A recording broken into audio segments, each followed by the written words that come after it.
Well, Slovakia's foreign minister is among the European voices in Kyiv expressing their full support for Ukraine. However, his support comes at a pivotal moment in Slovakian politics. Over the weekend, a party led by a pro-Kremlin figure won Slovakia's parliamentary elections. But it failed to secure enough votes to govern on its own. Robert Fico is now poised to start talks to form a coalition that could undermine Western support for Ukraine. CNN's Scott McClean is following this story for us from London. So, Scott, at least until now, Slovakia has been one of Ukraine's staunchest allies in its war against Russia. But as expected, Robert Fico narrowly took the lead in this election. He is a Russian sympathizer. He is a man that said, "I will not send a single cartridge of ammunition to Ukraine if elected." So what could his election mean for Ukraine? Yeah, he also blamed Ukrainian Nazis and fascists, in his words, for provoking Russia into the war. Obviously, this is not good for Ukraine if he were to become prime minister, because it would be one less country sending weapons, sending ammunition, potentially. But there are a lot of other factors at play here. Obviously, Slovakia is not a huge country, only 5.5 million. In terms of its donations to Ukraine, it is obviously only able to send so much, but it has sent helicopters, artillery systems, air defense systems, and its entire Soviet-era fleet of fighter jets. So certainly it is not insignificant by any stretch of the imagination. I think what the West is concerned about right now, the European Union, NATO, they're concerned about how this might look, that there are members of the Western alliance supporting Ukraine right now that perhaps are wavering in their support, and the Russians have made no secret about the fact that they think that they may be able to simply wait it out and wait for the West to fatigue over the Ukraine issue and cease to support them in the long run.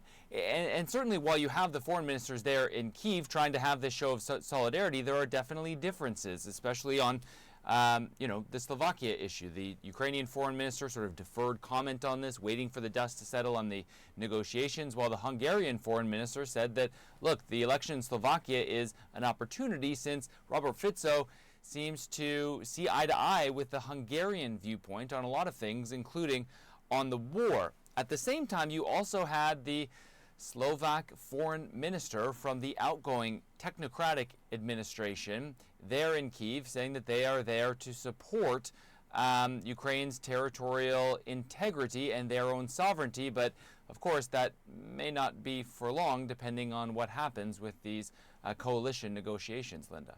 Yeah, and it is interesting that Slovakia's foreign minister is in Kyiv today, so that hopefully suggests some sort of continuity with regards to their policy towards Ukraine. But given Fico's slim majority in this election, what can we expect in terms of a possible coalition, and what would that mean for his position? Yeah, so the Slovakian president is actually, as we speak, meeting with Robert Fico to ask him to form, if he can form a coalition government, or ask him to try to form a coalition government. As is customary in Slovakia, he will get the first crack at attempting that, but it is not necessarily an easy path. There is a natural ally for Robert Fico's party in the Hlas party, which actually broke away from his party, so lots of common ground there. He had not ruled out also partnering with a far-right party that sees eye to eye with him. In fact, is even more extreme on the Russia-Ukraine question, but they actually didn't reach the 5% threshold needed to get seats in parliament. So now he has 7 parties that he can try to partner with. I'm going to have to interrupt you just there, Scott. We appreciate you on this story, but we are going to go to New York now, where Donald Trump is facing trial on fraud-related charges. Let's listen in. You may want to ask questions of your client as a lawyer. As testimony is given, as the judge asks questions, oftentimes you need to just lean over and go, is that true? What should we say in response?